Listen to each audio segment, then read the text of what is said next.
special guest today, Jovi. I'm super excited. Welcome, Dr. Jones. Thank you so much for joining us this morning. Yes, thank Good morning. you, Welcome, both of Yes. welcome. you. Yes, thank you. So tell us a little bit about yourself just to start off. Yeah. So my name is Yvonne Jones. I have been a licensed school counselor for over 20 years. Been able to work in different settings in the school. So from middle school all the way up to the high school setting. Currently, I'm working within a public charter school specializing in post-secondary readiness and preparing students for after school life. And so we actually follow our alumni even beyond the graduation stage. And so some of those areas that we're looking at to say, how are they doing, are related to their academic fit, their social emotional fit, and their financial fit to see how they're doing. And so just being able to bring those elements into a process of what are you doing in life and how are you doing in life has almost taken my experience as a school counselor from this level to a greater level because it's just deepening our support for students beyond academics. One question I'd like to ask on that, we interviewed someone recently who explained his trajectory in landing in the field of mental health. What did that look like for you? At what point did you know, I think this is what I want to do? Was it modeled for you? Did you have someone that you looked up to and you said, this person has inspired me to do that? And secondary to that question, what did that look like as far as studies? Because you said you're a licensed mental health or school counselor. So if there's hours that you have to meet, and the reason we ask that question is we want to we understand that our youth that are coming up that may be inclined to go in that direction are probably 8 to 10 years away from finishing. And sometimes that journey can get a little daunting and you get discouraged. So what would you have to say or explain how you got from point A to point B? I would say, as far as my journey getting to becoming a school counselor, it was one of those things that when I think back to what I do right now, I wish I would have had a team like I'm working with or a team of school counselor professionals who really took time to step back and think about fit and think about the best place for me post high school. Because when I left high school, I actually had an amazing school counselor, but really her experience in supporting me academically for my next steps was kind of a little limited. And so when I was saying I want to do this or do that, she was just like, here, go to this school. Like that was the extent of her support. I love her to pieces, but when I think about, we didn't have any conversations around, is this a good fit for me? Is this location a good fit for me? Is this going to be a good financial fit for me? But in the end, because of the relationship, because of the rapport, because of how I knew she was there for me when I got stuck in college, my junior year, I actually called my high school counselor and I asked her some advice around, I don't know what to do. I don't know who to go to, and I don't know what my next step should be. And she said, well, what do you want to do? And I was like, I want to work with people. I want to work with people in schools like you helped me.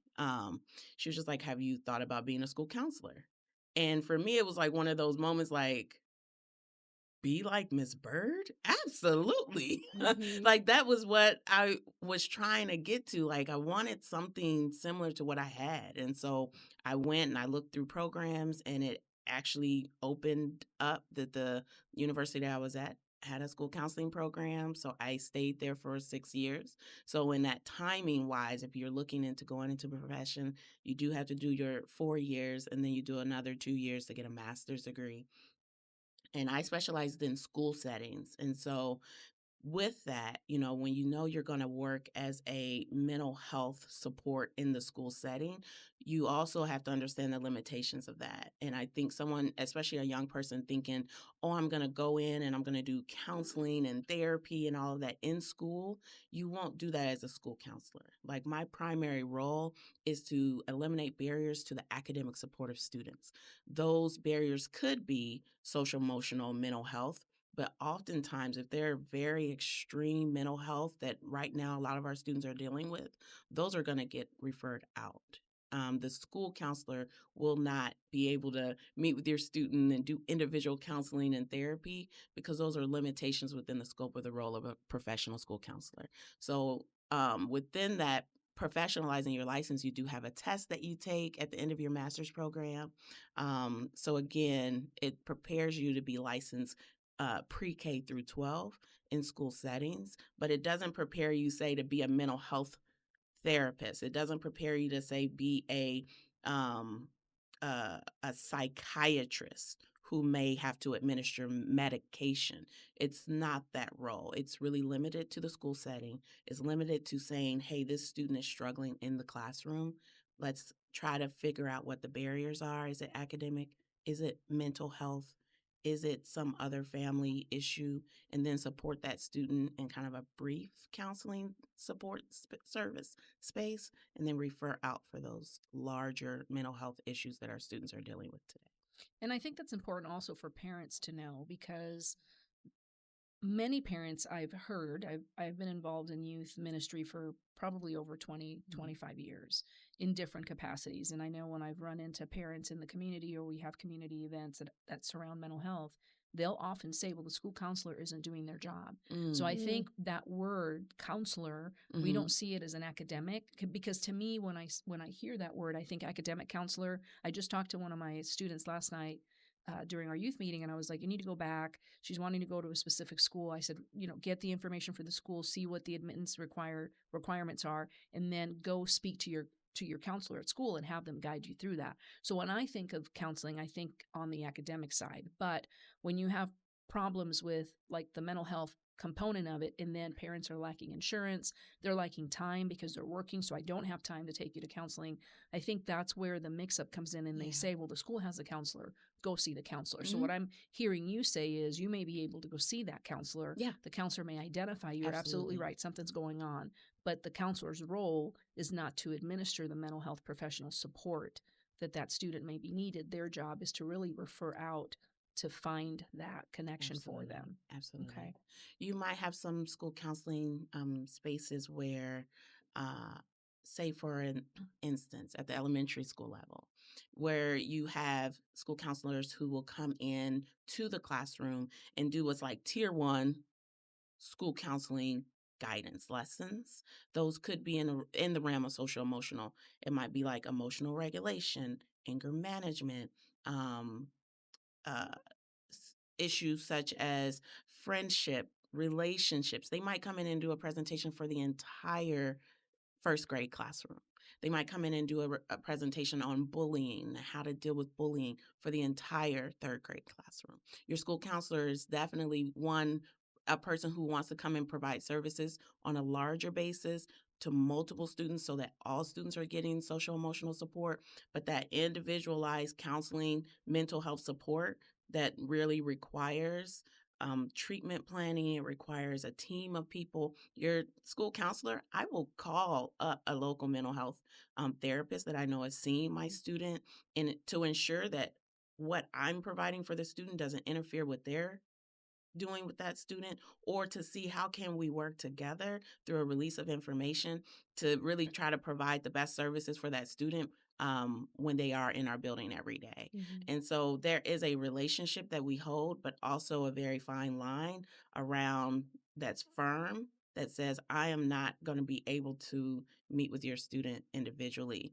Now, say it in the case of the fact that my school counselor, she was a Black woman who I was able to go to from a space of, I'm also trying to figure out what I want to do, but I'm also coming to you because I trust you. You look like me. You have a similar background as me. And I know a lot of students don't have that. So for families, especially within Black communities that go into a school and you see a Black school counselor, I mean, it's like, oh, well, go see the counselor, because it's almost like a point of connection to say, oh, if my student needs help, I want to at least go see this person to see if they could help support. And it's almost like a beacon of light in some ways in communities where you see someone that is in roles of helping and support in school settings, because you often don't always have that. And so, especially as a young person, like a young person of color who might be interested in mental health, in education, I would be like, please do it, because I believe at times within our communities, we don't get help, we don't seek help, and we don't have access to the help that we need. So, being able to be that first line to say something's going on with your student, and being able to have a trusted referral to say, hey, I see your student every day, and let's make a connection with this local agency, or let's make a connection here. That might be for some families the first time that they even open themselves up to mental health support beyond like a school setting, and oftentimes in Black communities, like a church setting. Mhm. Yeah. Do you want to share? We have some statistics. Yeah. So, some of the data that I found when we were kind of working on this episode, according to the Indiana.gov Mental Health Workforce Study, there are approximately 3,002 African American residents for every one African American mental health professional in Indiana. And that was a 2015 statistic. As of recent data, which is 2023 from the American Psychological Association, or the APA, only about 4% of psychologists in the US are Black, 2% of psychiatrists, 22% of social workers, 7% marriage and family counselors, and 11% of professional counselors are Black. Mm. To me, that I didn't realize that there was such a disparity between that. Yeah. I didn't realize that those numbers are polarizing. Yeah. Well, and I think you hit on this when really until you said it. I hadn't really thought about it. Because I don't think we'll ever eradicate racism. It's just a systemic issue, and we have it, and it exists. And we have those racial issues that are embedded in us that, if not challenged, we don't even realize they're there Yeah. until they come Yeah. knocking on the door. Mhm. So, as a Black family with a child that may be experiencing some issues, but the counselor at the school is white, Mm. and now I get a call from a white counselor that Mm. says, your kid needs help. Mm. The counselor may be spot on, Spot on. but it may not be received because it's coming from a white or a non-Black, let me just say it that way, a non-Black individual. What you're saying is, if that recommendation comes from one Black family to another Black family, it may be easier received Mhm. because it kind of eliminates that. Are you saying that about my child Mhm. because they're not white? Well, So think there's almost historically, like a there's like defensiveness. absolutely. I mean, historically, and it doesn't erase the rightness of it, or the in this space that historically, when you are in the world, experiencing the world as a person of color, as a Black person, it was shared with me, don't do A, B, or C in front of white folks. Don't air your business. Don't present yourself in a way, not there, not in front of them.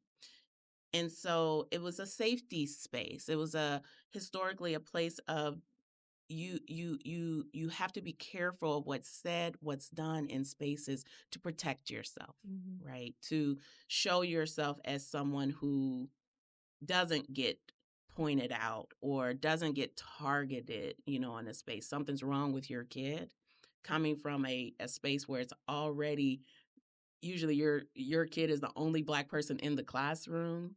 That was my life growing up in the classroom, the only Black person in the classroom. That was my experience as a professional, as a school counselor, the only Black professional in the building.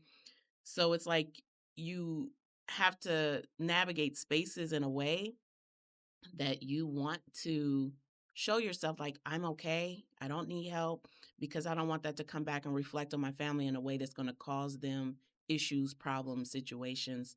And so receiving a call from a school counselor, oftentimes, you're able to sit in a space different from a dean, different from a principal. So when you come as a school counselor calling a family, if you are a white counselor, which predominantly most school counselors are white female, there are some what we consider in our studying when we become a school counselor. We do what's called an understanding of multicultural considerations. Like we actually have courses, classes where we speak to the fact that when you are speaking with the family that may come from a different cultural background, there are some considerations you should have.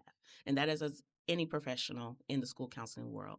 So being able to take a lens to say, if I call this family and it is a Black family, a Puerto Rican family, an Asian American family, what are some considerations I should have when I have this conversation?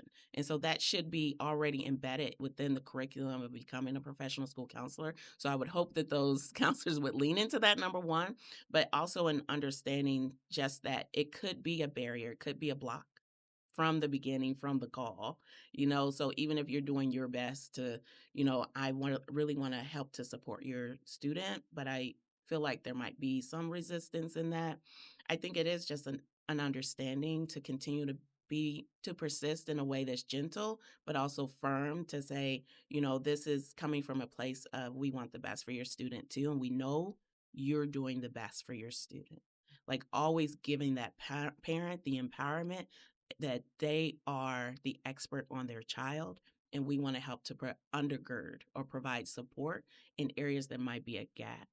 And just being an education source for families, because it is difficult to have those conversations about someone's child, especially if there might be some stigma around mental health and what it means, what it is, what does that cause? Is that going to label my child? Are there going to be more barriers put on him in a society that's already kind of full of barriers? Then, yeah, a lot of families, Black families in particular, are going to push away from that. And so I think knowing that and just continuing to be persistent, continuing to lean into what those considerations are, to know that this might cause you to feel like, oh, they're not listening to me, but keep moving forward, keep providing support that you can. And then I think it's important, like this is statistics that you spoke to around Black psychiatrists and therapists. You can go to Psychology Today, which is an online platform, and you can actually search by Christian counselor, Black Christian counselor. You can filter your search to find someone that you think might be an entry point for you, that might be feel safe for you, feel safe for your family, feel like it's going to be maybe a good possible connection. It's not guaranteed, but it just provides that first sense of access. And I think that's the part where, when we think about the historical side of history and our current space right now, is providing access to an issue that's actually becoming worse related to mental health.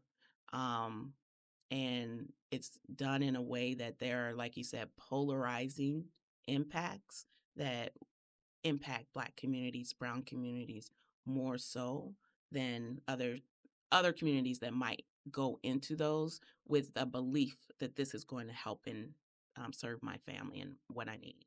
And I think one of the things that I heard you say, which was not a question that we had, but when you said it, it kind of smacked me in the face, which was, tell me again what you said. You have to take classes in multicultural. What did you say that was called? Multicultural considerations. Okay, so yeah. multicultural considerations, because I hear a lot of people say, I don't see color. And some people wear that as a badge of honor. I don't see color. What I hear when you say multicultural consideration is you better see color. Please. Absolutely, you You need have to see to. the color. It doesn't Yeah. make you a bigot to see color. What it No. does is it helps you understand that the color you see has a story. Right. It helps you understand. It helps you walk shoulder to shoulder with people. And it's like, I'm just being by your side as an ally to support. Not that I'm you, not that I can be in your shoes, but I can journey with you in a way that I have some understanding and be considerate of that. I don't think it's bigotry at all to see color. I think it should be considered as a way of just experiencing your world. It's a beautiful thing to be able to know you can be in conversation with people from all backgrounds, all situations, and know that there are differences that don't make things bad. And I think that's the part where, when you think of racism, there are these limits to say, you don't cross this line. You don't drink from here, that says your kind is not my kind, so we need to create separate boxes. Whereas consideration says, I want to consider everything in the box. I want to be able to be aware of who's here. And I think that's different than saying, I don't want you to be a part. I don't want to ensure you're helped and served because of this or that, related to color, related to my personal beliefs or thoughts around what you can and cannot do.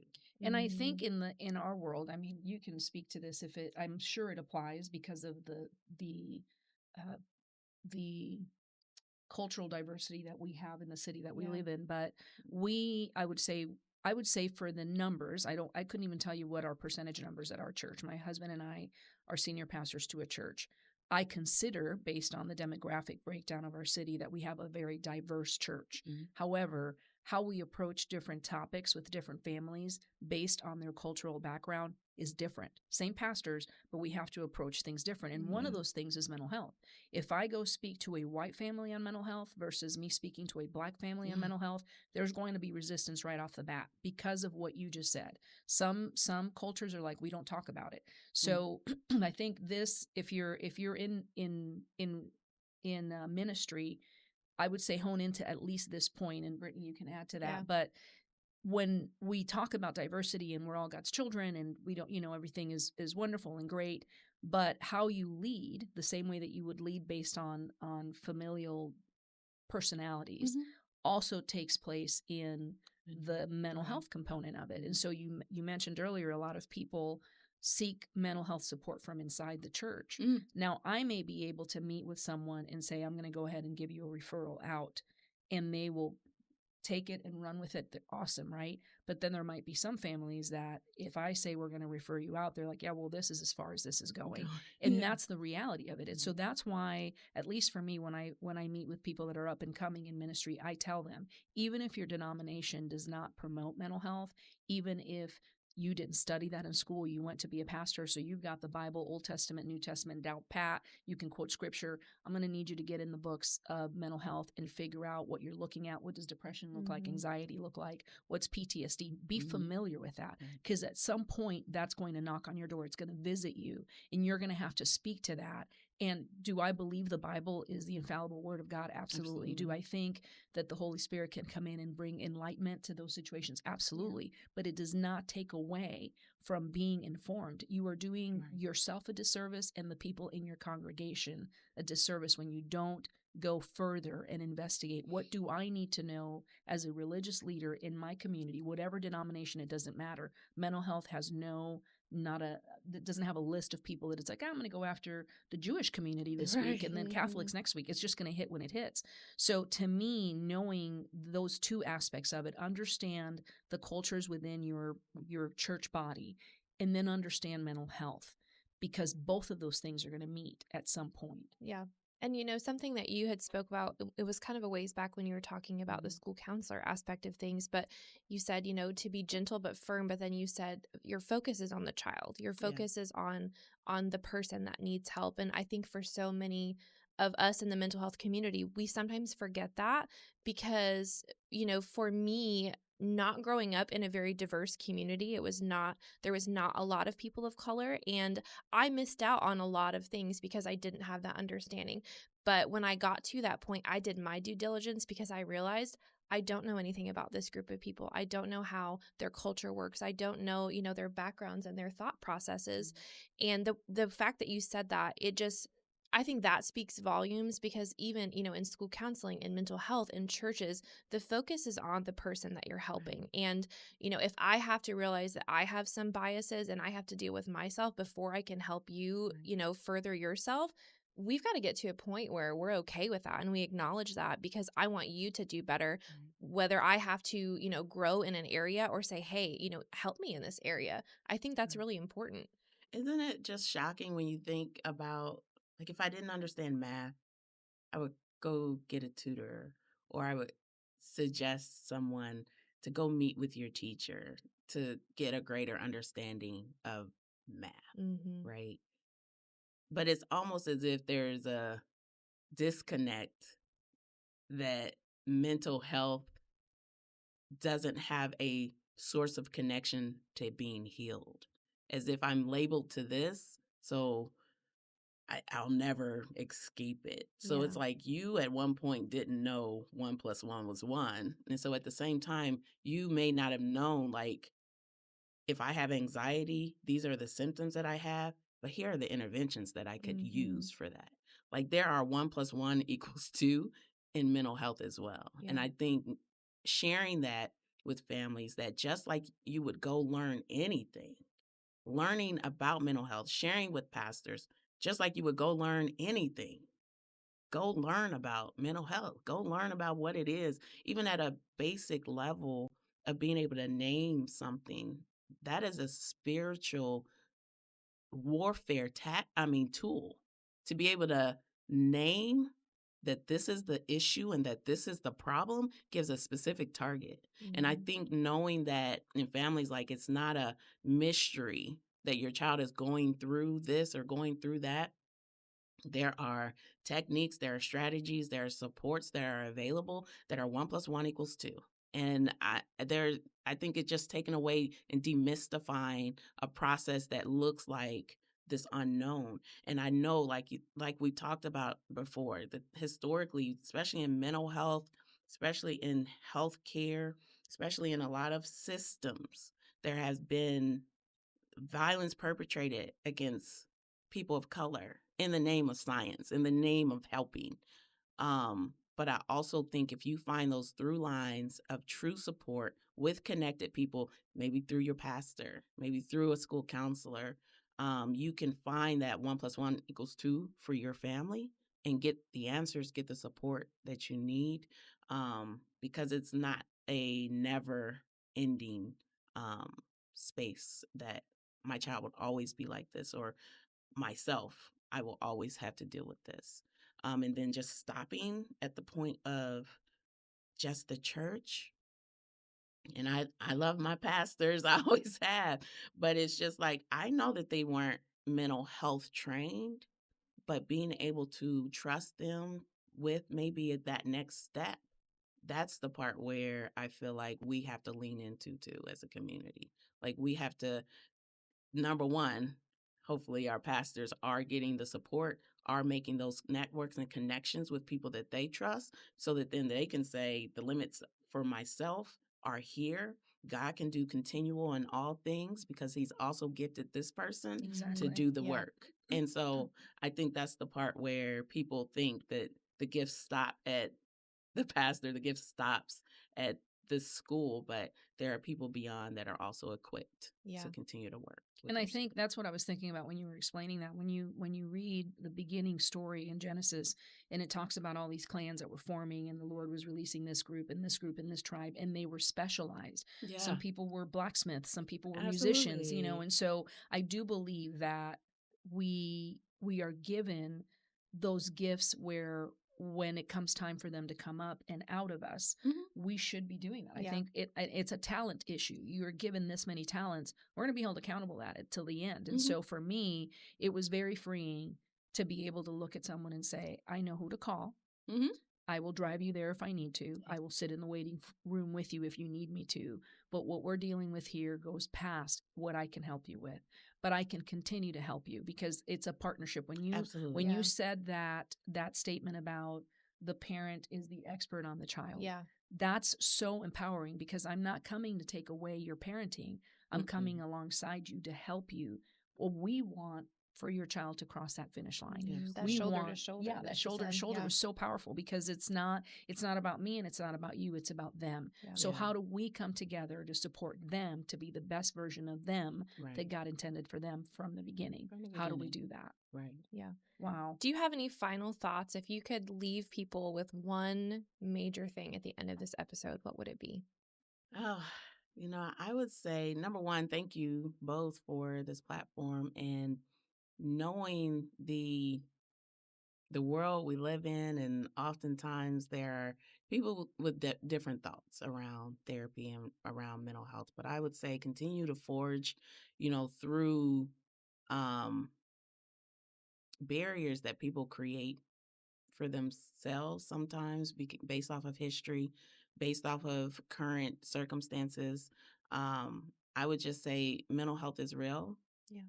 I would say that understanding from a professional who has worked in schools for 20 years with our babies, with our students, that we do have a lot of work left to do to help dispel some of the error in thinking around in Black communities specifically, and probably other communities, but I just speak from my seat. But I also want to say that I also think there's hope in the space that I have seen a lot more people going into the field of counseling and mental health, and knowing that it is a space that has healing attached to it and not just a diagnosis that ends at that point. And so I would just say continue to reach out to your pastors. Pastors keep getting the services and supports they need. School counselors continue to work within their scope of practice, but everyone work together. I loved how you said that. Like, it is a community coming together and being able to go out on the limb sometimes and say, I'll go with you. I'll Yeah. walk with you. Thank you so much. Yes, Thank you so thank much for you. your insight. You're valued. And I hope that you can be a Mrs. Bird. I think that's what you said that she was to those that That you is were my training, because we need that. Whole Yeah. dream. We Yes. need that. Thank you so Thank much. you so much. Thank you, ladies.